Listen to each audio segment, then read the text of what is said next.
Hello అండి, welcome back to Nithyasree channel.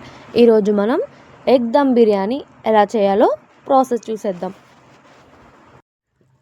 అసలుకి చాలామంది బిర్యానీ అంటేనే అమ్మో బిర్యానీ చాలా కష్టం అని అంటారు.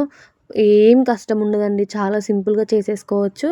కాకపోతే కొంచెం టైం కేటాయించాలి. ఇప్పుడు ప్రాసెస్ చూసేద్దాం. 2 టీ స్పూన్ల ధనియాలు వేసుకుంటున్నాను. అలానే నేను వీడియోలో చూపిస్తున్నటువంటి స్పైసెస్ వేసుకోవాలి. 2-3 ముక్కలు వెండి కొబ్బరి కూడా వేసుకోవాలండి. సిమ్లో పెట్టుకొని వేగాయా లేదా అన్నట్టు వేయించుకోవాలి. ఇప్పుడు కొంచెం ఆయిల్ యాడ్ చేసుకొని జీడిపప్పులు ఒక గుప్పెడు వేసుకుంటున్నాను. జీడిపప్పులు మీకు ఇష్టం లేకపోతే స్కిప్ చేసేయవచ్చు. ఇందాక మనం వేయించినటువంటి మసాలాతో పాటు ఒక 5-6 జీడిపప్పులు తీసుకుంటున్నాను. అవన్నీ ఇప్పుడు మిక్సీకి వేసుకొని పౌడర్ చేసుకోవాలి.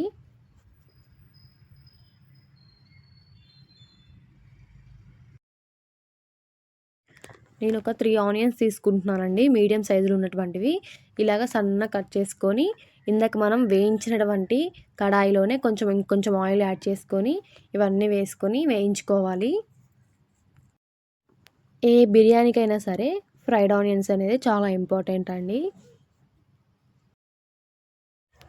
మీరు ఆనియన్స్ ఎంత సన్నగా కోయగలరో అంత సన్నగా కోయండి. ఈ బిర్యానీకి ఫ్రైడ్ ఆనియన్స్ అనేవి సన్నగా కట్ చేసుకోవాలి. ఇప్పుడు ఆనియన్స్ బ్రౌన్ కలర్లోకి వచ్చి క్రిస్పీగా అయ్యే వరకు వేయించుకోవాలి. చాలామంది మరి బ్లాక్గా వేయిస్తారు. అలా వేయించడం వల్ల మన హెల్త్కి కూడా మంచిది కాదండి. బ్రౌన్ ఆనియన్స్ కొంచెం సేపు సిమ్లో కొంచెం సేపు హై ఫ్లేమ్లో పెట్టుకొని వేయించుకోవాలి. ఈ కలర్లోకి వచ్చిన తర్వాత ఖచ్చితంగా స్టవ్ దగ్గరే ఉండి చూసుకుంటూ వేయించుకోవాలండి, లేకపోతే తొందరగా మాడిపోతాయి. సరిపోతుందండి ఈ మాత్రం బ్రౌన్ కలర్ అండ్ క్రిస్పీగా ఉన్నాయి. ఇప్పుడు ఒక బౌల్లోకి సర్వ్ చేసుకుంటాను. ఇప్పుడు మీరు ఎన్ని గుడ్లు తీసుకుంటున్నారో అన్ని గుడ్లకు సరిపడా వాటర్ తీసుకొని అలానే 1/4 టీ స్పూన్ సాల్ట్ వేసుకొని మీకు ఎన్ని గుడ్లు కావాలో అన్ని గుడ్లు వేసుకోండి. ఎగ్స్ బాయిల్ అయ్యేలోపు మనం బియ్యం తీసుకొని వాష్ చేసుకొని కొన్ని వాటర్ యాడ్ చేసుకొని నానబెట్టుకుందాం. మ్యాక్సిమం ఎగ్స్ని ఒక 13 to 15 మినిట్స్ ఉడకబెట్టాలి. ఎగ్స్ బాయిల్ అయ్యాయండి. ఇప్పుడు పొట్టు తీసేసి ఒక ఎగ్కి 2-3 ఘాట్లు పెట్టుకోవాలి. ఇప్పుడు ఒక 2-3 మీడియం సైజులో ఉన్నటువంటి టొమాటోలు తీసుకొని మిక్సీకి వేసుకోవాలండి. ఇలా పేస్ట్ చేసుకోవాలి.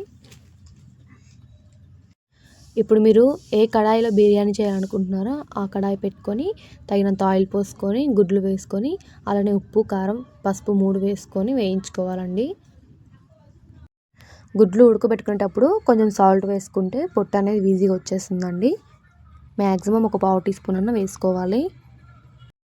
గుడ్లుని ఇలా ముందుగా వేయించడం వల్ల మసాలా అనేది బాగా పడుతుందండి, అందుకే నేను ముందుగా గుడ్లు వేయిస్తున్నాను.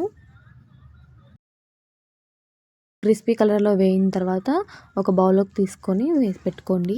అలానే అదే కడాయిలో ఒక ఆనియన్ కట్ చేసి వేసుకోవాలి. ఆనియన్ వేసుకున్న తర్వాత దాంట్లోనే కొంచెం సాజీరా వేసుకొని ఒకసారి కలుపుకోండి.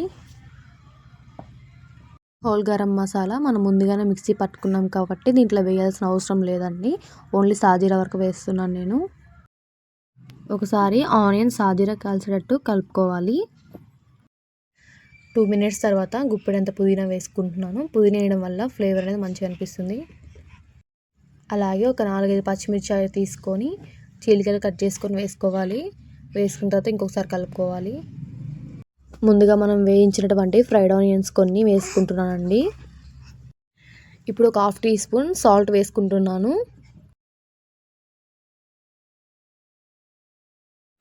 సాల్ట్ వేసిన తర్వాత ఇంకో 2 మినిట్స్ బాగా మగ్గనివ్వాలండి.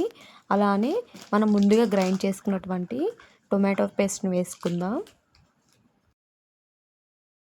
వేసుకొని ఒకసారి కలుపుకోవాలండి.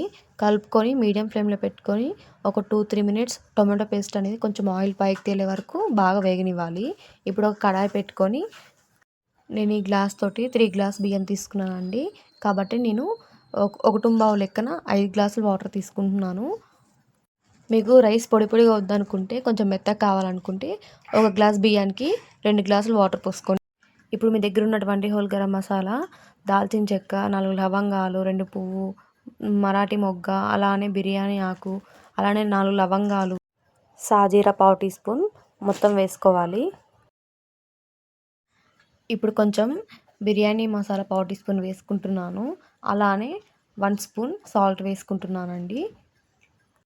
ఇలాగా కొంచెం వాటర్ హీట్ అయిన దాకా ఉంచి మసలే టైంలో మనం ముందుగా నానబెట్టుకున్నటువంటి బియ్యాన్ని వేసుకోవాలండి. అలానే ఒక 1 టీ స్పూన్ ఆయిల్ యాడ్ చేసుకోండి. నేను ఆయిల్ యాడ్ చేయడం మర్చిపోయాను. అలానే ఇప్పుడు గుప్పెడంత కొత్తిమీర, గుప్పెడంత పుదీనా వేసుకోండి. ఒకసారి మొత్తం కలుపుకొని హై ఫ్లేమ్లో పెట్టుకోండి. ఇప్పుడు ఒక 1/2 టీ స్పూన్ అల్లం వెల్లుల్లి పేస్ట్ వేసుకుంటున్నాను. ఇప్పుడు ఒక 5 నిమిషాల తర్వాత మనం తెచ్చుకున్నటువంటి పెరుగును కూడా వేసుకోవాలండి. నేను చిన్న ప్యాకెట్ పెరుగు వేసుకుంటున్నాను. పెరుగు వేసుకున్న తర్వాత సిమ్లో పెట్టుకొని కలుపుకోండి. ఉండలు కట్టుకుని ఉంటుంది. కలుపుకున్న తర్వాత ఒక 2 స్పూన్స్ కారం వేసుకుంటున్నాను. కారం అనేది మీకు సరిపడా వేసుకోండి మీ టేస్ట్కి తగ్గట్టు. ఇప్పుడు రైస్ చూద్దామండి. రైస్ 90% కుక్ అయింది. ఇలా 90% కుక్ అయితే మనకి బిర్యానీకి సరిపడా మంచిగా అనిపిస్తుంది. అంత గట్టిగా లేకుండా అంత మెత్తగా లేకుండా. మనం ముందుగా వేయించినటువంటి స్పైసెస్ని గ్రైండ్ చేసుకొని ఇప్పుడు మసాలాలో వేసుకుందాం. ఒకసారి మొత్తం కలిసేటట్టుగా మసాలా అనేది పట్టేటట్టుగా బాగా కలుపుకోవాలి. ఒక 5 మినిట్స్ అలాగా మూత పెట్టేసి ఆయిల్ పైకి తేలిందాక ఉంచాలండి. 5 మినిట్స్ తర్వాత చూడండి ఆయిల్ అనేది పైకి ఎలా తేలుతుందో. ఇలాగా ఆయిల్ మొత్తం పైకి తేలిందంటే పచ్చివాసన అంతా పోయినట్లే. ఇప్పుడు గుప్పెడంత కొత్తిమీర, గుప్పెడంత పుదీనా వేసుకోవాలి. వాటితో పాటు కొన్ని జీడిపప్పులు కూడా వేసుకుంటున్నానండి. ఇప్పుడు ఒకసారి మళ్ళీ కలుపుకోవాలి. ఇప్పుడు మసాలా మొత్తం ఎక్కడ గ్యాప్ లేకుండా మంచిగా అమర్చుకోవాలి. తర్వాత మనం ఉడకబెట్టుకున్నటువంటి గుడ్లని తీసుకొని అక్కడక్కడ పెట్టుకోవాలి.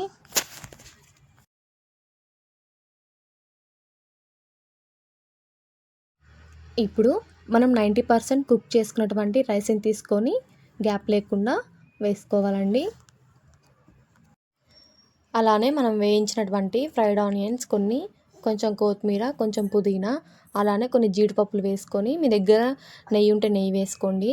బిర్యానీకి నెయ్యేనండి మంచి ఫ్లేవర్ ఇస్తుంది. అలానే నెక్స్ట్ కానీ సేమ్ ప్రాసెస్ అండి. ఫ్రైడ్ ఆనియన్స్ వేసుకొని కొంచెం కొత్తిమీర, కొంచెం పుదీనా వేసుకొని కొన్ని జీడిపప్పులు వేసుకొని నెయ్యి వేయండి. అలాగే కొంచెం నేను ఫుడ్ కలర్ యాడ్ చేస్తున్నానండి. మీకు ఇష్టమైతే వేసుకొని లేకపోతే స్కిప్ చేసేయవచ్చు. ఇప్పుడు మూత పెట్టేసి ఇడ్లీ పాత్రలో వాటర్ పోసుకొని దమ్ పెట్టుకుంటున్నానండి. మ్యాక్సిమం ఒక 15 మినిట్స్ అయినా సిమ్లో పెట్టుకొని దమ్ పెట్టుకోవాలి.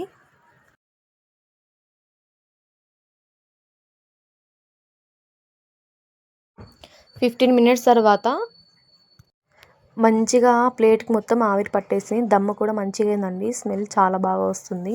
చెప్పాను కదా నెయ్యి ఫ్లేవర్ మంచిగా ఉంటుందని బిర్యానీకి. నా వీడియోస్ కనుక మీరు మొదటిసారి చూస్తున్నట్లయితే నా వీడియోస్ కనుక నచ్చితే సబ్స్క్రైబ్ చేసుకోండి, లైక్ చేయండి, షేర్ చేయండి అండ్ కామెంట్ కూడా చేయండి. బిర్యానీ మాత్రం చాలా బాగా కుదిరిందండి. ఇలా చేసి పెడితే పిల్లలు కూడా చక్కగా తింటారండి. బిర్యానీ మాత్రం చాలా అంటే చాలా బాగా కుదిరింది. ఒకసారి ట్రై చేసి ఎలా వచ్చిందో కూడా కామెంట్ చేయండి. అలానే నెక్స్ట్ టైం రెసిపీ కావాలో కూడా కామెంట్ చేయండి, మర్చిపోవద్దు. Okay friends, bye. మనం నెక్స్ట్ వీడియోలో కలుసుకుందాం.